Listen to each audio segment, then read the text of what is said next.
Die-Rise honestly might just be Treyarch's biggest troll. Like, deadass. Released on January 29th, 2013. Jesus. As a part of the Revolution map pack, Treyarch's latest season of Zombies content didn't kick off with a bang, rather a whisper. Die-Rise was just the latest installment in Treyarch's series of missteps. Now, I know I glazed Transit and Nuketown Zombies pretty heavy, and I stand by my glazings. However, it would be ignorant to not acknowledge that Call of Duty Zombies was in a pretty dire state when compared to the previous installments.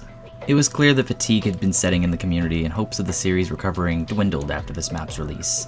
And while this map does offer a lot of firsts in regard to the verticality of its gameplay, as well as the introduction of one of the coolest and easily accessible wonder weapons of all time, the Sliquifier, Die-Rise unfortunately makes some very fatal errors that just can't be ignored. We continue the story of the Victus crew's journey, with this map actually featuring an intro cutscene for the first time in Black Ops 2.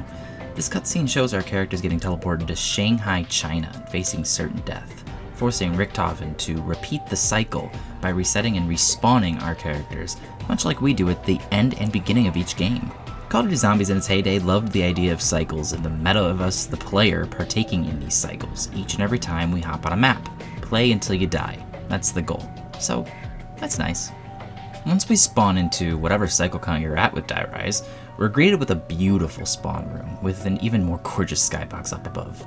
Where Transit and Nuketown's destruction and decay laid the focal point of the map's atmosphere, Die-Rise starts to weave back in some of that Black Ops 1 sci-fi beauty. Don't get me wrong, it's still got plenty of destruction and decay throughout the map, no doubt, but it's got a nice blend of that Black Ops 1 and Black Ops 2 atmosphere, and I can appreciate that. Another thing that I can appreciate heavily is the map's new wonder weapon, the Sliquifier. This thing's amazing. You can easily build it by like round 4 if you use the bank or just hoard money strategically and find all the parts. It's a really simple build compared to the jet gun, and unlike the jet gun, it's actually usable. Very usable, might I add. Pre-patch, this thing was unstoppable, an infinite damage killing machine. It was quickly patched unfortunately, but even post-patch, it's insanely overpowered and will help you glide through those early rounds especially, no problem. The Sliquifier also backtracks on Transit's design philosophy and takes up a weapon slot rather than a buildable slot, despite it being a buildable wonder weapon. I can't help but wonder if that wasn't always going to be the case though, as this map still uses the Transit buildable system, and with that system in mind, the Sliquifier would logically take your buildable slot, much like the jet gun did, as the Sliquifier is still a buildable. I'm glad though that wasn't the case, and the wonder weapon returned to the weapon slot, ensuring that it wasn't going to fucking break on you, and that's always a good thing. Thumbs up, Treyarch.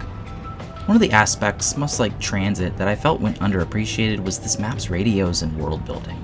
So much world building happens in this map's radios that really expand the Broken Earth storyline, which in many ways concludes with this map. I know I said the story concludes here when we still have Barry to look forward to, but by then a lot of the Broken Earth stuff is really pushed aside and strips down a lot of the nuance from these two maps to focus on the conclusion of Richthofen and Maxis' battle for power and control.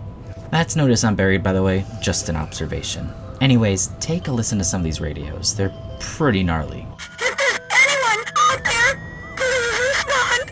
I desperately need help. The others left me and I'm alone and frightened. Help! I tried to do it right, but the others, they weren't listening. This piece goes here. This piece goes there. I couldn't do it on my own. I need help. I really do. The German man stopped talking to me, and I don't know what to do. In this new world, we alone are your salvation. We alone can light the way. Hear our words. Heed our call. There is but one path to enlightenment. Just as they would consume us, we must consume them. We are the living, and we are the dead. We are the flesh, and the flesh is us. We will not starve. We will thrive. Science has failed us. He has abandoned us. In addition to these freaky radios, if playing as Samuel, you can actually hear the zombies talk to you, crying out for help, delivering a haunting warning. He lies, he lies. Gee, I wonder who they could be referring to.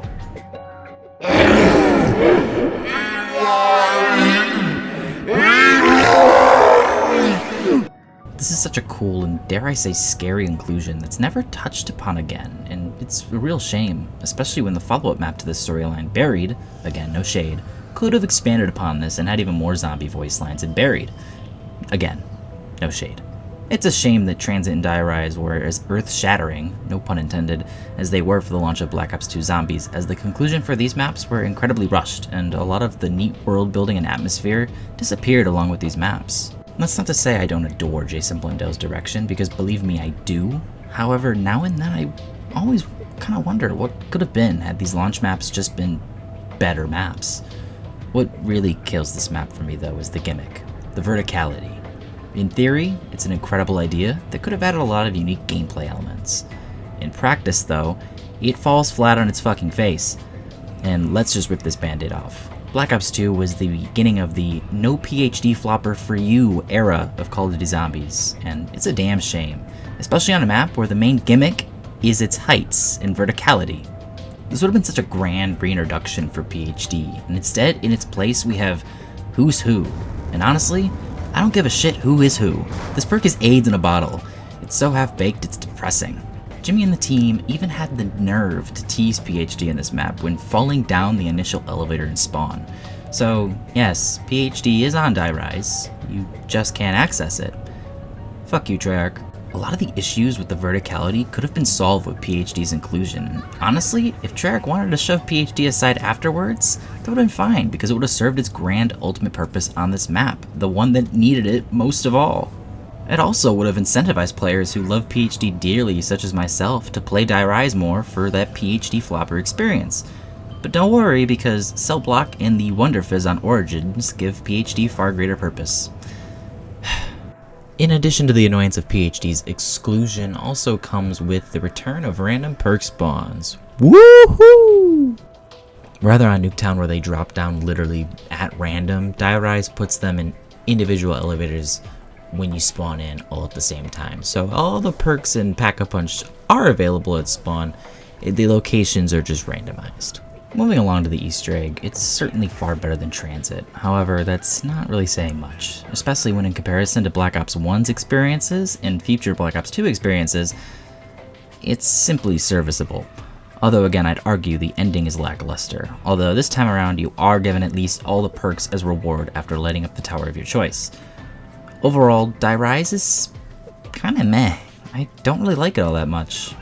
While the atmosphere and radios are top notch, and the lore with zombies speaking to Samuel who had consumed zombie flesh is incredibly cool, however, it just doesn't expand upon to its full potential, and that is disappointing. The Victus crew once again kinda just fall flat on their face, and there's not much development towards them. We don't know a whole lot about them, and besides Samuel's, addiction to consuming zombie flesh, that's pretty much all we know about that guy. Oh, and conspiracies. He loves conspiracies.